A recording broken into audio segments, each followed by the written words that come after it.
नमस्कार दोस्तों। आज हम बात करने वाले हैं प्राइम लेंस के बारे में। 35 mm मेरे पास निकॉन का DSLR है और क्रॉप सेंसर है। तो आप लोग को आई डोंट नो पता होगा कि नहीं पता होगा, दो तरह के सेंसर होते हैं। एक होता है क्रॉप सेंसर और एक होता है नॉर्मल सेंसर, जो फुल फ्रेम सेंसर जिसको हम बोलते हैं। तो बेसिकली फुल फ्रेम सेंसर में क्या होता है कि जो इमेज होती है वो प्रॉपर, जैसे पहले के टाइम में रील वाले फ़ोटोज़ नहीं होते थे, रील आती थी, तो वो रील का साइज़ 35 mm के अराउंड होता था। तो आप ये समझ लो उतना ही बड़ा सेंसर होता है, तो इसीलिए इसको हम फुल फ्रेम कहते हैं। और एक होता है क्रॉप सेंसर, ठीक है। तो क्रॉप सेंसर में क्या होता है, वही जो स्क्रीन है, जो सेंसर का साइज़ है वो छोटा हो जाता है। तो इनके बीच में क्या डिफरेंस है, इसके बारे में हम कभी बाद में बात करेंगे। तो फिलहाल मैं बताने वाला हूँ आपको प्राइम लेंस के बारे में। प्राइम लेंस में दो आते हैं, एक 50 mm आता है और एक आता है 35 mm। अब मेरे पास है DSLR क्रॉप सेंसर वाला। तो जिनके पास भी क्रॉप सेंसर वाला DSLR है वो एक चीज़ हमेशा याद रख लें कि वो जो भी लेंस लेते हैं उसका जो फोकल लेंथ होता है, जैसे मेरे पास 35 mm है, तो इसका जो फोकल लेंथ है वो एक्चुअली जब मैं फ़ोटो क्लिक करूँगा तो वो 55 या 50 mm वाले की तरह काम करेगा, क्योंकि बेसिकली इसमें क्रॉप रेशियो एक होता है 1.5 या 1.6 का। तो लेट्स से 35 इंटू 1.5 या 1.6 करते हैं तो ये 55 के करीब जाता है, ठीक है, 55-50 के करीब। तो बेसिकली ये क्रॉप सेंसर के साथ ये 35 mm का लेंस 50 की तरह ही काम करता है। जिनके पास भी क्रॉप सेंसर वाले कैमरे हैं, DSLR हैं, उनको 35 mm लेना सही रहेगा, पहला चीज़। दूसरा, ये जो प्राइम लेंस होता है ये क्यों यूज़ करते हैं, बेसिकली इसकी जो फोकल लेंथ होती है वो फिक्स होती है 35 mm। जैसे जूम लेंसेज होते हैं, आप देखो उसमें जब हम रोटेट करते हैं तो उसके जो फोकल लेंथ हैं वो घटते बढ़ते हैं, ठीक है। तो इसीलिए उसमें एक रेंज दी होती है कि 18-55 हो गया या 70-300 हो गया या 55-300 हो गया, तो ऐसे करके रेंज दिया होता है कि आप उतना जूम इन जूम आउट कर सकते हो। बट इसमें प्राइम लेंस में क्या होता है, इसकी फोकल लेंथ फिक्स होती है, तो एकदम फिक्स होता है ये। बट इसका यूज़ क्या है, इसका एक सबसे खास बात यह है कि इसका जो एपर्चर होता है वो बहुत कम होता है। बहुत कम बोले तो वाइड, आप कंफ्यूज मत होइएगा। कम बोलने का मतलब ये है कि f1.8 है, जैसे 35 mm वाला जो प्राइम लेंस है मेरे पास, इसका एपर्चर है 1.8, ये देखिए आप, ठीक है।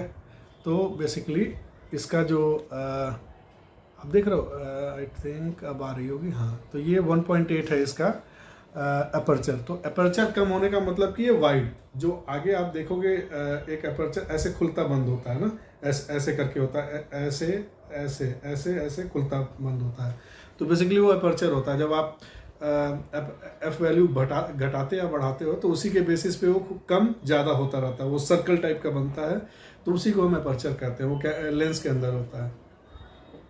तो बेसिकली f1.8 एपर्चर के साथ जब हम 35 mm लेंथ का ये लेंस यूज़ करते हैं तो बेसिकली जब हम किसी सब्जेक्ट को फोकस करते हैं और एपर्चर बड़ा होता है तो वो क्या करता है, उसमें बहुत ज़्यादा लाइट आती है। तो एक तो सबसे बड़ा बेनिफिट है कि लो लाइट में भी हम 35 mm के प्राइम लेंस को बहुत अच्छा यूज़ कर सकते हैं। इनफैक्ट इसके लिए ही ज़्यादा यूज़फुल है। स्ट्रीट फोटोग्राफी करनी हो या हमें पोर्ट्रेट फोटोग्राफी करनी हो, हमें किसी ह्यूमन सब्जेक्ट की फ़ोटो लेनी हो या किसी फूड आइटम की सब फ़ोटो लेनी हो, तो ऐसे जो फ़ोटोज़ लेने होते हैं इनके लिए ये लेंस बहुत बढ़िया है। और इसकी सबसे अच्छी बात यह है कि सिंस इसका जो एपर्चर होता है, ये एपर्चर बहुत बड़ा होता है कंपैरेटिवली, ओके। जैसे 1.8 है तो काफ़ी बड़ा खुल रहा है ना, तो क्या होता है कि कम लाइट में भी लाइट काफ़ी आ जाती है। और अगर रही बात कुछ कम पड़ता है तो आप उसको शटर, अपर्चर और ISO के कॉम्बिनेशन से आप एडजस्ट कर लेते हो। जैसे आपने ISO थोड़ा बढ़ा दिया तो थोड़ा बढ़ाओगे तो इसमें लाइट जो है अच्छी आने लगेगी, मतलब फ़ोटो अच्छी खिंच जाएगी। तो बेसिकली इसका यूज़ जो है ये है कि आप पोर्ट्रेट फोटोग्राफी, मतलब मैं अभी आपको कुछ सैम्पल्स शेयर करूँगा, आप उसको देखना, वो 35 mm लेंस के ही लिए हुए हैं लास्ट में, वीडियो के लास्ट में। तो आप देखोगे इतना बढ़िया बुके इफेक्ट आता है। कि जो ह्यूमन सब्जेक्ट है उसके पीछे का जो बैकग्राउंड है वो ब्लर हो जाता है, और आप शाम के टाइम भी फ़ोटोज़ क्लिक कर सकते हो। स्ट्रीट लाइट्स, स्ट्रीट जैसे शाम के टाइम आप मान लो स्ट्रीट लाइट्स जली हुई हैं और कम रोशनी है, उसमें भी अगर आपको फ़ोटो लेनी है तो ये बड़े काम का है। तो या क्लोज़अप शॉट्स लेने हैं तो ये बड़े काम का है। तो और इसकी क्लैरिटी और क्वालिटी बहुत अच्छी है। मेरे पास निकॉन वाला ही है, निकॉर करके जो आता है। तो बेसिकली ये यूज़ है प्राइम लेंस का, और इसी वजह से, और एक तरह से आप कह सकते हैं किसी भी फोटोग्राफर के लिए ये काइंड ऑफ मस्ट हैव है, मतलब आपको रखना ही चाहिए ये लेंस। क्योंकि जनरली आप देखो कोई फोटोग्राफी करता है इनिशियली तो वो मतलब ह्यूमन सब्जेक्ट पे, मतलब जब आप फोटो शुरू करते हो आपको क्या मिलता है, आपको ह्यूमन सब्जेक्ट, जैसे आपके बच्चे हैं, फैमिली है, तो आप फोटोज़ क्लिक करते हो। तो वो क्या होता है ना कि एक क्लोज एरिया के अंदर होता है, रूम में होता है, घर के अंदर होता है। तो बेसिकली क्या है, उस सिनेरियो में ये बहुत बढ़िया लेंस है। इसमें आपको क्या है कि प्रॉपर स्पेस मिल जाता है, मतलब आप क्लोजअप में भी जा करके फ़ोटो क्लिक कर सकते हो। तो और फोटो बड़ी अच्छी आती है with proper blur effect, bouquet effect, ये फ़ोटो आती है। तो इसीलिए गो फॉर प्राइम लेंस। आपको रीज़न बता ही दिया क्यों प्राइम लेंस लेना चाहिए। बहुत ही बढ़िया लेंस है, बहुत ही कॉम्पैक्ट होता है। आप देखो इतना बड़ा है, बस बहुत ही कॉम्पैक्ट होता है और इजी टू कैरी होता है, वेट कम हो जाता है। जैसे जूम लेंसेज होते हैं बड़े 7300 या 500, तो वो बड़े बड़े होते हैं, इतने इतने तक आएंगे। बढ़िया देखिए छोटा सा, तो इसका क्या है कि आप इसको इजी कैरी कर सकते हो, बड़ा प्यारा सा लेंस है।